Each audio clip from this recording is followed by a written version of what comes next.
예, 이제 역경에서 대유자는 제일 조심해야 할 것은 무고해라고 합니다. 무고해라는 건 뭐 간척무고라는 뒷말이 있는데 그게 무슨 말인가 하니까 사람을 가려 사겨라 이랬습니다.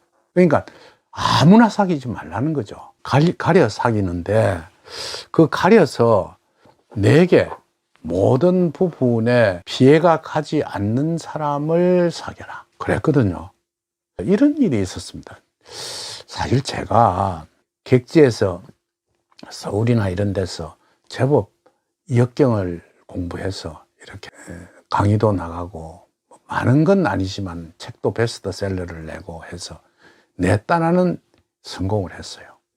그리고 사실은 대학을 완전히 졸업하지는 못했지만 주역 강의라는 책을 쓰고 또 다시 풀어 새로 읽는 주역을 써서 그게 인기를 얻어서 많은 장소에 가서 강의도 하고 또 대학에 가서 주로 강의를 많이 했습니다. 대학원도 가고 전국 대학을 다녔죠.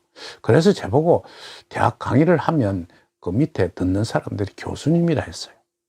뭐 난 교수가 아닙니다 라고 이야기하면 뭐라 하느냐 하면 선생님 대학에서 강의를 하시면 그게 바로 교수입니다. 그러니까 정식 교수를 받지 않는 한마디로 시간 강사들도 다 교수님이라고 합니다. 그래요. 그러면서 뭐 많은 돈은 아니라도 나이가 들어서도 내가 조금 쓸 수 있는 정도, 내가 좀 안정된 그동안 고생도 많이 했죠. 그걸 가지고 이제 부산을 내려와서 내가 그 간혹 강의도 나가고 또 사람 상담도 하고 또 기업체도 가고 이런 바쁜 와중에 중마고우라는 생각이 들어서 옛날에 내 국민학교 시절에 어린 시절에 알던 친구를 찾았습니다. 찾아 만나서 참 반가웠죠. 그래서 내가 만날 때마다 내가 그 사람보다 형편이 좀 나으니까 밥도 사주고 또 차도 사주고 뭐 하여간 한 90% 이상은 내가 돈을 썼을 거예요. 그런데 이 친구들이 어떻게 하는가 하니까 이 사고를 버리지 못하는 것이 쟤는 국민학교 시절에 굉장히 어리석었어요. 한마디로 이야기해서 좀 얼간이었다고 해요. 그러니까 톡하게 애들하고 싸울 줄도 모르고 키만 엄청 컸지 작은 애들한테 얻어맞고 다니고 이랬어. 그러고 그 애들 시키는 대로 가방도 짊어지고 가고 하여간 그러고 집안 그 당시 1960년, 1950년대 이때만 하더라도 대한민국이 엉망진창이었어요. 그러니까 국민학교에 가서 공부 잘하는 애는 그 부모가 선생님을 자주 찾아가는 사람이 공부를 잘했어요. 그래서 난 뭐 찾아가기커녕 한 달에 주는 월사금을 못 줘가지고 월사금을 지금도 생각이 납니다. 그 누런 봉투에다가 돈을 넣어서 이렇게 가져오라고 해서 갖다 주면 거기다 교무과에서 도장을 찍어줘요. 근데 그게 안 주니까 학교 선생님이 학교에만 가면 공부 안 시키고 월사금 가지고 오라고 집으로 쫓아보내요. 그러면 그 월사금 가지고 집에 와봤자 돈이 없으니까 집에 오지도 못하고 학교 가지도 못하고 어영부영 하다가 학교 들어가서 방과후가 되면 그냥 가방을 메고 오는 게 무지기수였습니다. 그러니까 없고 어리석고 그 한마디로 그런 죄였거든요. 그런 애를 우리 중마고우들이 그 당시 친구들이 그 환상을 지금도 버리지 못하는 거예요. 저거는 옛날에 내 쫄병이었는데 이런 생각을 해요. 지금 현재 생각해 보면 저는 그동안 물론 힘들게 살고 했지만 내 자신 스스로가 개발을 해서 주역을 공부하고 책도 쓰고 강의도 나가고 해서 내 스스로 상당히 그 분야에서는 일각견을 가지는 사람으로 변신을 했는데 그건 그 친구들이 모르는 거예요. 그리고 마치 옛날처럼 넌 우리를 만나면 밥 사주고 차 사주고 시키는 대로 해야 돼 하는 식으로 대하더라고. 난 생각이 중마고우를 만나면 어린 시절의 친구를 만나면 그 순수함, 거짓없는 그 경계, 같이 나이가 들어서 노년을 즐기면서 같이 동주에 갈 친구라고 생각하고 만났거든요. 근데 그 애들은 그렇지 않았어요. 걔들 가만히 하나씩 조사를 해보면 겨우 중학교 나와서 공장에 다니면서 한 1년 평생을 그 공장에 철공 일을 하든지 무슨 일을 하든지 공장에 다니고, 그래가지고 그것마저도 나이가 드니까 퇴직해 나와가지고 생활하고 있는데, 나이가 이제 60, 70 되니까 별로 할 일이 없는 거예요.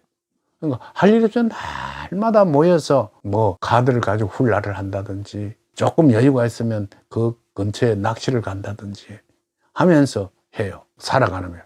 그것도 겨우 마누라한테 하루에 한 10,000원 정도 받아가 나와서 담배 한 갑 사고, 우리한테 밥 사줄 게 없으니까 미안하니까 때로는 시장 바닥에 가서 점심 한 그릇을 먹고 우리하고 놀다가 가는 거예요. 그런 사람들하고 그거보다 좀 나은 사람도 있겠죠. 그래가지고 만나서 보니까 대화도 안 되고, 즉 인문학적인 그 어떤 말이라든지 이런 걸 하면, 그거 참 잘난 척 하네.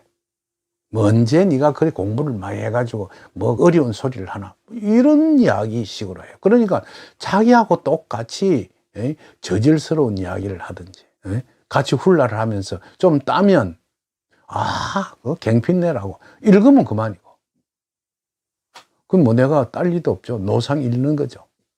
잘 할 줄도 모르니까. 그러나 어울리기 위해서 같이 합류한 것이 때로는 경제적으로 큰 손실은 아니겠지만 때로는 기분 나쁘고 사주고 욕 듣고 이래요. 무려 그 애들의 결혼식에는 내가 다 찾아가서 제일 낮게 부조도 하고 그랬습니다. 그래가지고 그래도 친구니까 축하도 해주고 그랬는데, 제가 막내딸을 결혼식을 부산에서 했습니다. 그래가지고 청첩을 돌렸어요. 우리 축하해달라고 이렇게 왔는데 식장에 아무도 안 오는 거예요. 근데 그렇다 해서 우리 집에 식장에 손님은 굉장히 많았습니다. 그 외에 사회에서 알던 사람들, 이런 사람들이 많이 와가지고, 무려 그때는 우리 막내딸 결혼할 때 코미디언인가 개그맨이 와서 사회도 보고 그랬거든요.